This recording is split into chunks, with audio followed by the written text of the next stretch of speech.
Illinois has just been handed an ultimatum from the White House.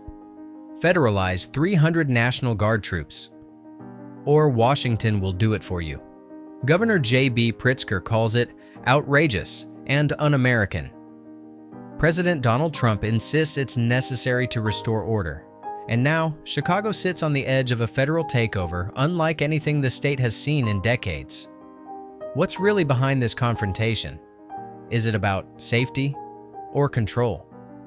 Today, we examine the fight between Illinois and Washington, and what Trump's federalization of the National Guard could mean for the people of Chicago. The ultimatum didn't just spark headlines. It sent shockwaves through Illinois politics. To Pritzker, this was an assault on state sovereignty. He declared, "I want to be clear. There is no need for military troops on the ground in Illinois. I will not call up our National Guard to further Trump's acts of aggression against our people." The White House and the Department of Defense offered no immediate comment. But the president's intentions had already been made clear. For weeks, Trump had threatened to surge both law enforcement and Guard troops into Chicago, framing the move as part of a nationwide crackdown on crime. This ultimatum was not an isolated moment. Trump had already deployed National Guard forces to several American cities earlier in the year. In Los Angeles, Marines and Guard members were mobilized to confront protests near ICE facilities. In Washington, D.C., they were deployed to fight what the president called rising crime. But those deployments quickly drew legal fire. A federal judge ruled the Los Angeles operation illegal. Washington, D.C. filed its own lawsuit challenging the president's authority. Despite these setbacks, Trump continued to threaten deployments to other cities with Democratic leadership: Baltimore, New Orleans, and now Chicago. Chicago had long been one of Trump's favorite targets. He frequently singled out the city in speeches, tweets, and campaign rallies. By September, his threats turned into spectacle. On his social media platform, Truth Social, Trump posted a meme casting himself as a character from Apocalypse Now with the caption, "Chicago about to find out why it's called the Department of War for Governor Pritzker." This was proof that the move had little to do with protecting the public. In his words, "They will pull hard-working Americans out of their regular jobs and away from their families, all to participate in a manufactured performance, not a serious effort to protect public safety." Illinois was not alone. In Portland, Oregon, the administration had already activated 200 Guard troops, citing a need to protect federal employees and property near ICE facilities. The federal government described Portland as under siege by violent radicals. Local officials painted a different picture.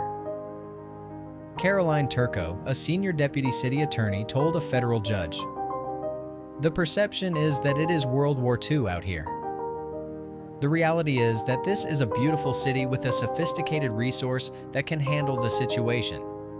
The Portland case mirrored Illinois, a president determined to deploy troops, and local leaders insisting the crisis was exaggerated. Legal experts pointed again to the Posse Comitatus Act, which generally prohibits military involvement in domestic law enforcement. Federalizing the National Guard allows presidents to bypass state control, but it raises constitutional red flags. Courts had already begun to push back, ruling the Los Angeles deployment illegal and questioning the use of troops in Washington, D.C.